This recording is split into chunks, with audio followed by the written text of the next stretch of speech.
Los ojos del corazón de Bárbara Cartland, capítulo 2.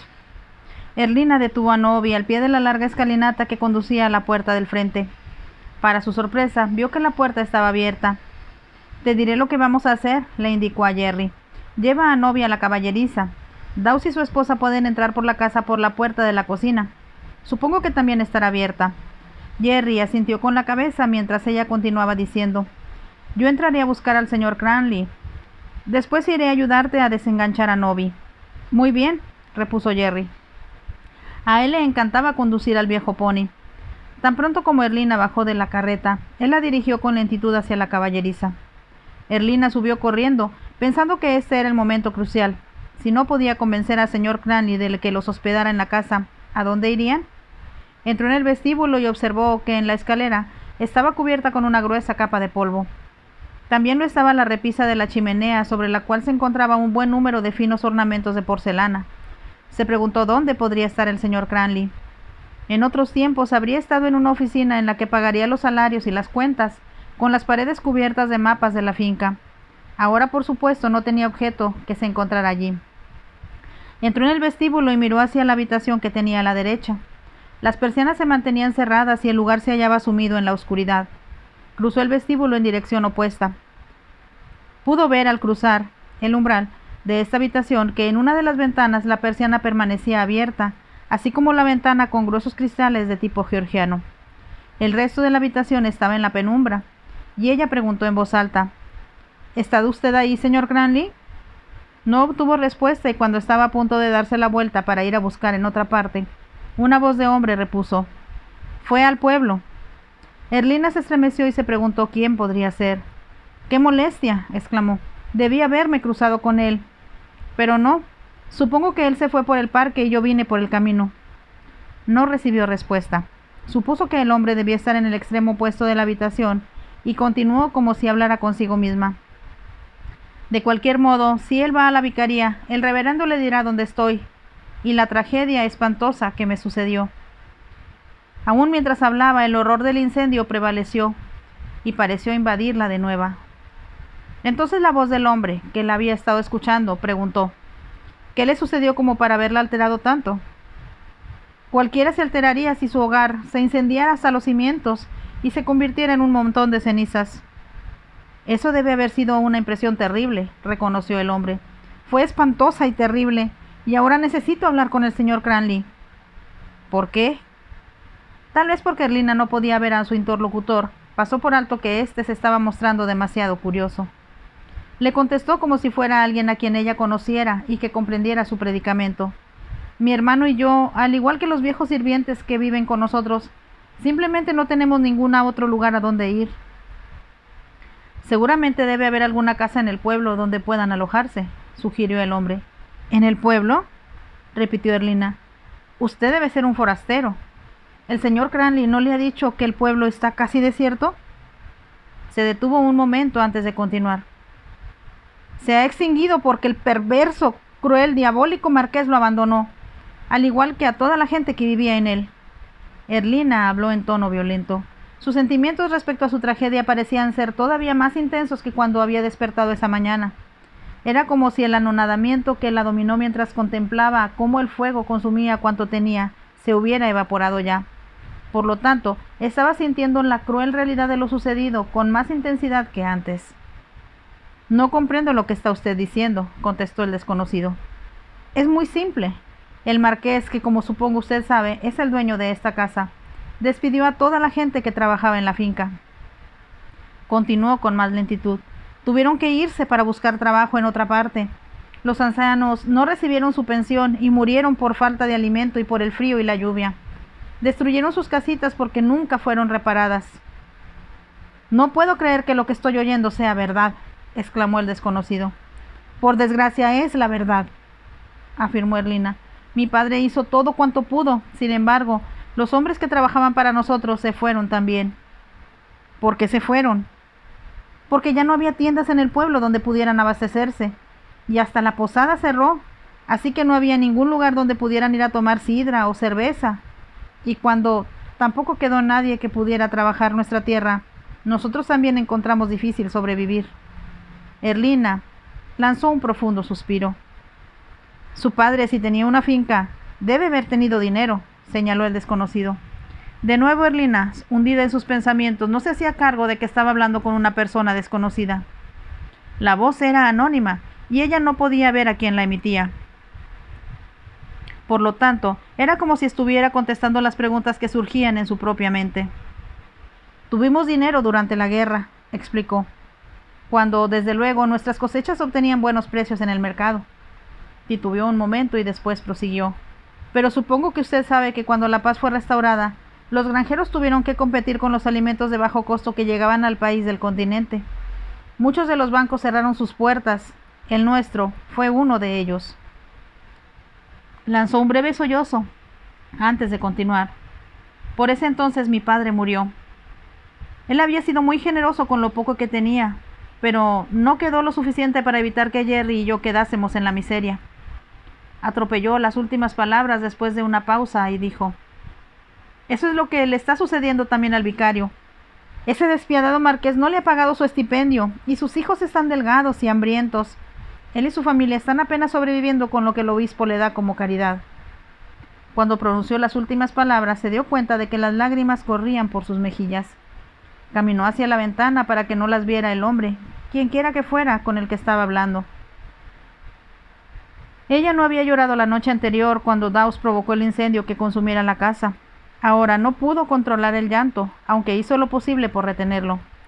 Se hizo un prolongado silencio, porque el hombre sumido en las sombras no dijo nada. Poco después, por fin murmuró: «¿Puede usted realmente atribuir toda esa desventura a un solo hombre?». Erlina enjugó con un pañuelo sus ojos y los nudillos de su mano izquierda. «Él es responsable de todo», declaró. «Estaba yo diciendo apenas esta mañana que espero que sufra un infierno especial como todos nosotros lo hemos sufrido. Y estaba pensando que fue inútil que mi padre le hubiese salvado la vida cuando era un niño». No hubo respuesta del desconocido. Como si Erlina sintiera que debía justificar la acusación, continuó. «Cabalgaba a través de un arroyo que había crecido durante las lluvias de invierno, cuando su pony se tropezó y lo arrojó al agua.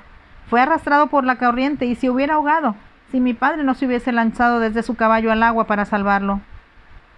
«¿Y quién era su padre?». «Se llamaba Sir Richard Sherwood.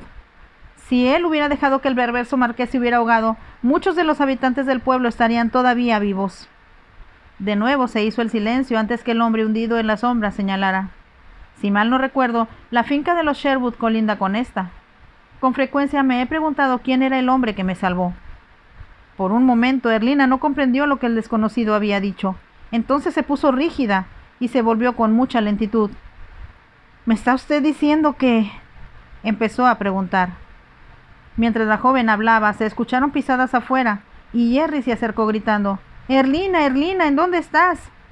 Estoy aquí», logró contestar. Jerry entró en la habitación. «¿Qué crees?», preguntó. «Hay unos sensacionales caballos en la caballeriza, y los palafreneros me dijeron que pertenecían al marqués. ¿Crees que él estará aquí?». Erlina miró hacia la parte oscura de la habitación. Podía ver vagamente que había una silueta sentada en uno de los sillones colocados frente a la chimenea. «¿Quién es usted?». «Es posible», tartamudeó. «Puede ser. Cierto que sea el perverso marqués», terminó el desconocido. Yo no sé qué decir», murmuró Erlina. «¿Cómo podía haber sabido que su señoría había vuelto sin que nadie lo supiera?». «Vine porque así me convenía hacerlo», contestó el marqués, «pero no tenía idea de que mi ausencia hubiera causado tanto caos. Si lo que me está usted diciendo es verdad». «Por supuesto que es verdad», afirmó Erlina, «y con frecuencia he pensado cuánto me gustaría decirle en qué estado tan deplorable está todo. Pero su señoría nunca contestó las cartas que el vicario le enviaba, ni tampoco me imagino las del señor Cranley». «Comprendo ahora que eso fue un error», contestó el marqués con lentitud, «pero yo deseaba olvidar esta casa y todo lo relacionado con ella». «Pero ¿cómo pudo ser tan insensato? ¿Cómo pudo dejar que todos esos ancianos murieran?». «Esa nunca fue mi intención. De hecho, nunca pensé en el pueblo ni en su gente, solo en la casa misma». «¿Cómo es posible que su señoría no comprendiera que los aldeanos habían pensado siempre que Meldon Hall era todo lo que importaba en su vida?». En realidad no tenían vida fuera de aquí. Se hizo el silencio. Entonces Jerry preguntó en un murmullo: ¿Es realmente el marqués quien está sentado ahí? Así es, continuó él. Tiene su señoría unos caballos súper, exclamó Jerry con admiración. Si yo pudiera montar caballos como esos, jamás querría hacer ninguna otra cosa. Erlina intentaba ver a través de la oscuridad hacia el lugar donde se hallaba el marqués. Entonces una vocecita muy queda dijo: Supongo que su señoría querrá que nos vayamos, aunque no tenemos a quién recurrir. Tú dijiste que nos íbamos a quedar aquí, protestó Jerry. De lo contrario, no tenemos a dónde ir, a menos que durmamos en la caballeriza de nuestra casa. Eso es verdad, convino Erlina. Caminó de nuevo a través de la habitación. Por favor, señoría, permítanos quedarnos aquí por unos días hasta que podamos encontrar algún refugio. Dudo que alguien pueda quedarse aquí en las actuales condiciones de la casa, dijo el marqués. Sin embargo, espero encontrar sirvientes muy pronto. ¿Sirvientes?, repitió Erlina. No hay nadie disponible en el pueblo. Entonces lanzó un leve grito. Oh, pero tal vez su señoría permita que los Dawes le ayuden. Los hemos traído con nosotros. La señora es muy buena cocinera, y Dawes sabe cumplir muy bien con sus deberes, y sin duda alguna los cumplirá todavía con mayor empeño cuando pueda alimentarse mejor. Supongo que yo también soy responsable de eso, comentó el marqués. No le va a gustar que se lo diga, pero es la verdad, contestó Erlina. Para su sorpresa, estalló una carcajada en el otro lado de la habitación. Me es igual si me ahorcan por una oveja que por un rebaño, declaró el marqués. Mas por supuesto que emplearé a los Dawes y a cualquier otra persona que quiera servirme. Se hizo el silencio. Entonces Erlina propuso titubeante: Como Jerry y yo nos hemos quedado sin nada, excepto la ropa que traemos puesta, y hay solo unas cuantas libras en el banco, trabajaremos para su señoría si nos acepta. ¿Y qué sugiere usted que puedan hacer?, preguntó el marqués. Erlina hizo un pequeño gesto con las manos. Lo que milord necesite.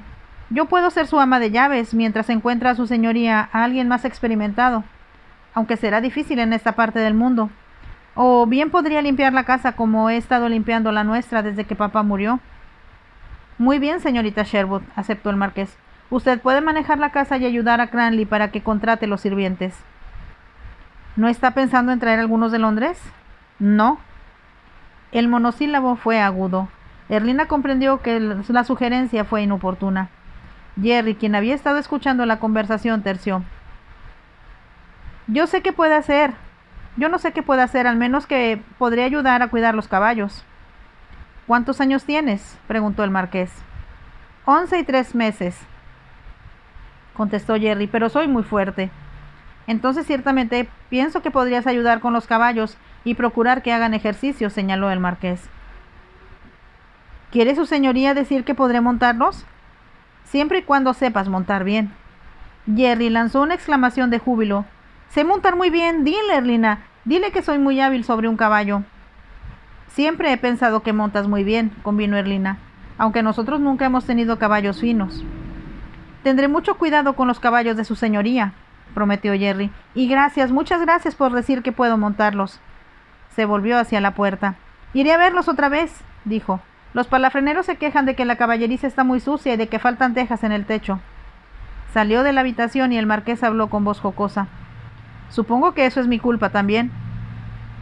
No se ha hecho ninguna reparación en la casa, como tampoco se ha hecho en el pueblo, contestó Erlina. He oído que el techo está en mal estado y que se ha caído en algunas de las habitaciones principales. Será su trabajo, señorita Sherwood, indicó el marqués, ocuparse para que sean reparadas lo más pronto posible. ¿Lo dice en serio?, preguntó Erlina. ¿En verdad va a permitir que Jerry y yo vivamos aquí? A pesar de que está usted muy asustada y me ve con horror, es lo que intento hacer. ¿Pero por qué?, preguntó Erlina. ¿Por qué ha cambiado tan pronto de opinión después de todos estos años en que no ha querido comunicarse con nadie? El marqués no contestó y ella continuó diciendo. El señor Cranley ha estado luchando para poder sobrevivir con los pocos centavos que le pagan como cuidador. Y desde que Lucy murió... ¿Recuerda su señoría a Lucy? Hizo una pausa antes de decir. Ha estado solo en esta enorme casa, sin poder siquiera pagar a un sirviente para que le aseara. Esto es en caso de que hubiese alguien en el pueblo dispuesto a hacerlo. El marqués guardó silencio. Erlina pensó ahora que había sido agresiva. Temió que él cambiara de opinión respecto a permitir que se quedaran, así que añadió con rapidez: «Será mejor que empiece por abrir las persianas. Es deprimente estar sentado en la oscuridad». «Puede abrir las persianas», contestó el marqués, «mas eso no establecerá ninguna diferencia para mí». Erlina se encontraba ya junto a una de las ventanas, abriendo la persiana, así que preguntó por encima de su hombro: ¿por qué no iba a establecer ninguna diferencia? No obtuvo respuesta. Abrió por completo las persianas de esa ventana y la luz del sol entró a raudales en la habitación. Quedaban 2 ventanas más por abrir, aunque ya podía ver con toda claridad. Miró a través de la habitación hacia donde el marqués estaba sentado junto a la chimenea. Al hacerlo, lanzó un leve grito. Tenía los ojos cubiertos por un vendaje negro. «¡Oh!», exclamó. «No comprendí, no tenía idea». «¿De que estoy ciego?». «Ahora comprenderá por qué he vuelto a casa». El tono en que habló hizo que Erlina, con gran percepción, contestara: «Porque no quería su señoría que lo vieran así». «Exacto. El oculista me advirtió que debo mantener los ojos vendados y estar en una completa oscuridad si quiero que haya alguna posibilidad de recuperar la vista».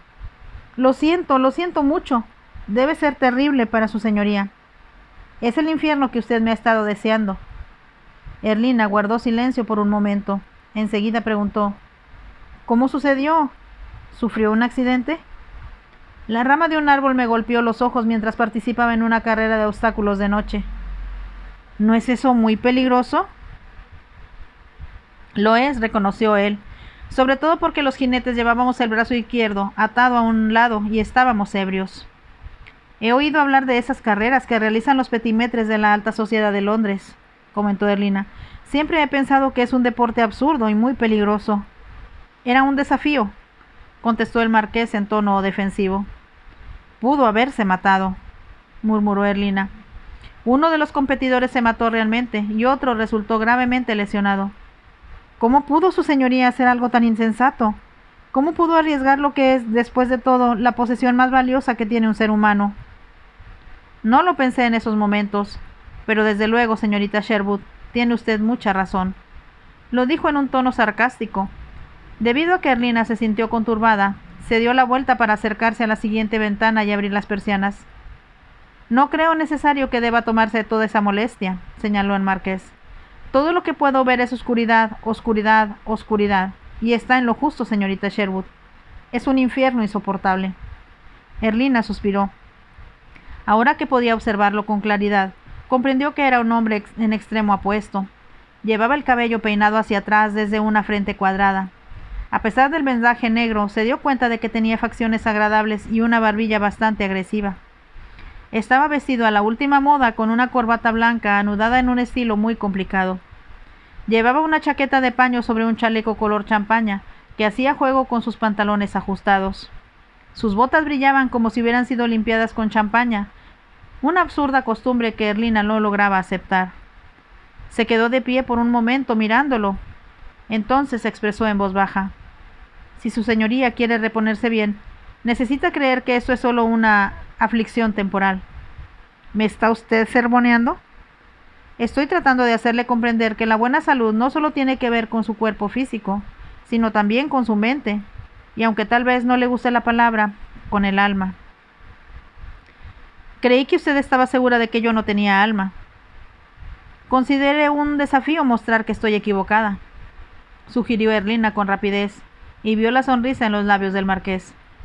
«¿Puede estar sinceramente preocupada por mi bienestar después de todo lo que ha dicho?», preguntó el marqués. De nuevo apareció en su voz la nota sarcástica que había usado antes. «Como su empleada, milord, es mi deber preocuparme por su alimentación y su bienestar. Es por eso que percibiré un salario». Pensó al hablar que tal vez estaba siendo un tanto atrevida en lo que decía. Al mismo tiempo, las palabras parecían subir a sus labios sin que ella pensara en lo que iba a decir. De nuevo el marqués rió. «Está usted haciendo que mi regreso a casa sea muy diferente de lo que yo esperaba». Erlina se dirigió hacia la última ventana. Sin el menor deseo de parecer impertinente, dijo: «Tenga mucha curiosidad por saber la razón de que su señoría no haya vuelto antes a casa». «¿En realidad desea saberlo?», preguntó el marqués. Erlina abrió la cuarta ventana, pensando que la luz del sol y el aire fresco eliminarían el olor de humedad que impregnaba la habitación. Enseguida caminó de regreso hacia la chimenea. Consciente de que él no podía verla, se sentó en un sillón cerca del que ocupaba el marqués. De pronto, sentía como si la impresión de lo sucedido le hiciera difícil a sus piernas soportarla. Y sin embargo, el marqués era tan diferente de lo que esperaba, que deseaba seguir hablando con él. No era tan aterrador como anticipó que sería. Cuando pensaba en él antes, y lo había odiado con intensidad, le parecía la personificación del demonio. Ahora podía imaginar cuán frustrante debía ser para un hombre, que de manera evidente era un gran atleta, haber perdido la vista.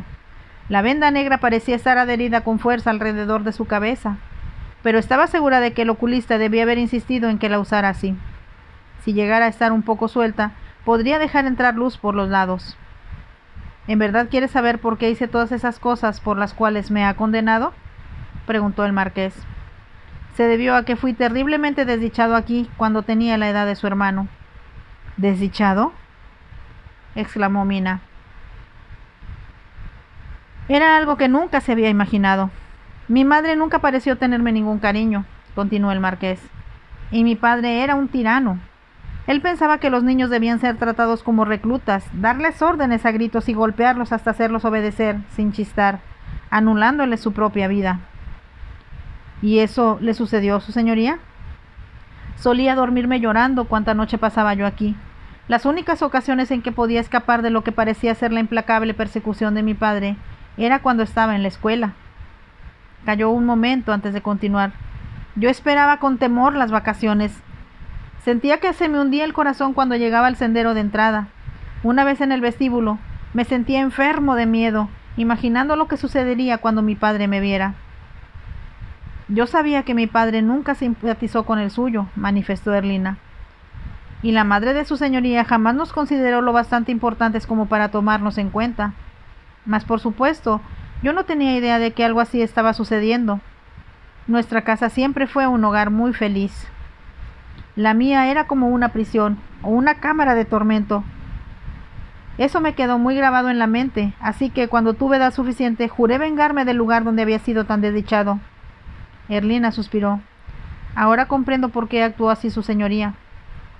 Pero sin duda alguna, cuando recibió las cartas del vicario y de otras personas en las cuales le explicaban cuál era la situación, milord debió comprender que algo raro estaba sucediendo, ¿no? A decir verdad, nunca leí las cartas, declaró el marqués.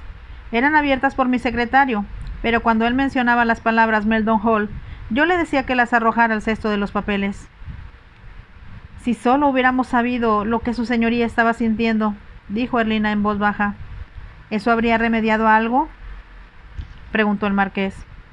Supongo que no, admitió ella. Mas todo ha sido tan espantoso este último año, cuando ya no queda nadie en el pueblo, excepto unos cuantos ancianos que no pueden ir a ninguna otra parte. Estaba pensando en Henry al decirlo. Sabía que había otros 2 ancianos como este y una mujer de edad, demasiado débil para poder abandonar su cama. El vicario mismo había puesto lonas alquitranadas sobre los techos de sus casitas, para evitar que se filtrara el agua de la lluvia. De algún modo habían logrado sobrevivir, aunque todos estaban agotados y enfermos. ¿Qué va a hacer ahora, milord?, preguntó. Como si el marqués hubiera seguido el curso de sus pensamientos, respondió. Usted me ha obligado, señorita Sherwood, a aceptar un desafío. Supongo, por lo tanto, que tendré que aceptar otro. ¿Qué quiere decir con eso? Me atrevo a decir, contestó él en tono sarcástico, que usted está más que dispuesta a sugerirme lo que debo hacer. Aunque no puedo resucitar a los muertos, puedo hacer algo por los que están vivos. Erlina contuvo el aliento. ¿Lo dice en serio? ¿De veras lo hará? No tengo otra alternativa. Estoy ciego y, como todas las mujeres, usted sin duda va a reñirme hasta obligarme a enmendar la plana. Será muy fácil para usted, porque no puedo defenderme. Estoy muy segura, milord, de que sería imposible obligarlo a hacer algo que no quisiera. Sin embargo, ahora que sabe lo que ha estado sucediendo, me siento igualmente segura de que su señoría querrá que el pueblo vuelva a ser el lugar lleno de vida como antes. Ahora está usted recurriendo al enfoque femenino, señaló el marqués. Erlina sintió como si él la hubiera golpeado. Se levantó del sillón en el cual estaba sentada. El marqués extendió la mano y la detuvo. Perdóneme y no se vaya, suplicó él. He estado de un humor endemoniado desde que tuve el accidente. y me dijeron que tenía que mantenerme con los ojos vendados, tal vez por meses, hasta que mis ojos sanaran. Se detuvo un momento y enseguida agregó: en un principio pensé que me mudaría o me quedaría en Londres y me entretendría con la gente divertida a la que llamo mis amigos. ¿Por qué no lo hizo? Porque descubrí casi de inmediato que la gente nunca actúa con naturalidad junto a un hombre ciego. Dicen frases consoladoras e irritantes, como si estuvieran hablando con un retrasado mental, y me pareció que muchos levantaban la voz como si pensaran que también estoy sordo. Erlina volvió a sentarse. Ahora entenderá mejor lo que yo le estaba diciendo, adujo ella. Para aliviarse, utilice su mente y su percepción, y lo habrá logrado ya al pensar así. El marqués no dijo nada, pero estaba escuchando cuando ella añadió: debido a que Milord no puede ver, otros de sus sentidos se agudizan. Eso le permite darse cuenta de cuando la gente está tratando de aplacarlo, algo que con toda probabilidad no habría notado antes de perder la vista. Erlina se quedó pensando un momento y después agregó: además, cuando la gente ha perdido la visión, percibe mejor la magia de la naturaleza. Por eso es que su instinto le sugirió que debía venir al campo. ¿Quién le enseñó a usted todo eso?, preguntó él. Mi madre, quien estaba muy interesada en todo lo espiritual y poseía también un gran conocimiento sobre las hierbas. Teníamos un jardín de plantas medicinales que desafortunadamente ahora está invadido por la maleza. No obstante, estoy segura de que podré encontrar algo que le ayude a fortalecer sus ojos y los haga sanar más rápidamente si los usara todos los días. Hizo una pausa antes de preguntar: ¿aceptaría su señoría que intente mejorarlo? Supongo que si voy a permitir que maneje usted mi casa, me manejará también a mí, y tendré que hacer lo que usted diga. Ese será un paso en la dirección correcta, sonrió Erlina y se echó a reír. ¿De qué se ríe?, preguntó el marqués. De que esté sucediendo todo esto, casi no puedo creerlo, contestó. Aborrecía solo el nombre de Milord. Le pedía a Dios, aunque trataba de no hacerlo, que lo castigara por lo que yo pensaba que era crueldad y perversidad de parte de su señoría. Y lo ha conseguido, reprochó el marqués en tono agudo. Tal vez haya sido un castigo, aceptó Erlina. Al mismo tiempo lo ha traído a casa y le ha dado la oportunidad de redimirse, ayudando a quienes todavía están vivos. ¿Y usted está esperando la oportunidad de darme una lista de las víctimas?, sugirió el marqués. Por supuesto, asintió Erlina en un tono diferente de voz. Podemos empezar por el vicario y el señor Cranley. Antes de prepararme para escuchar otro sermón, dijo el marqués, me gustaría algo de beber, y tal vez un buen almuerzo. Erlina rió. ¿Dónde voy a sacar lo necesario para servírselo? Encontrará que he traído una caja de champaña conmigo, por si no encontraba nada en el sótano.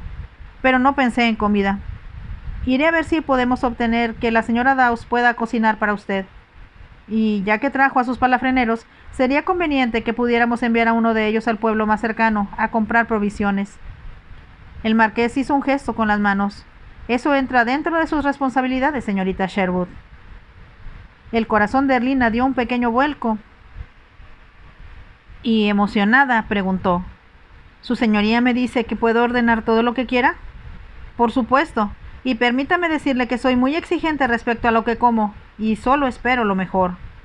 Ahora sé que estoy soñando, exclamó Erlina. Solo espero no despertar demasiado pronto. Salió corriendo de la habitación mientras lo decía. Cruzó el vestíbulo hacia un largo corredor que estaba segura debía conducir a la cocina. Al hacerlo, le pareció oír que el marqués reía. Fin del capítulo 2 de esta novela que acabamos de empezar el día de hoy, Los ojos del corazón. Espero que les esté gustando y por favor no olviden dejarme su like y suscribirse al canal. Nos vemos en el siguiente capítulo. Bye.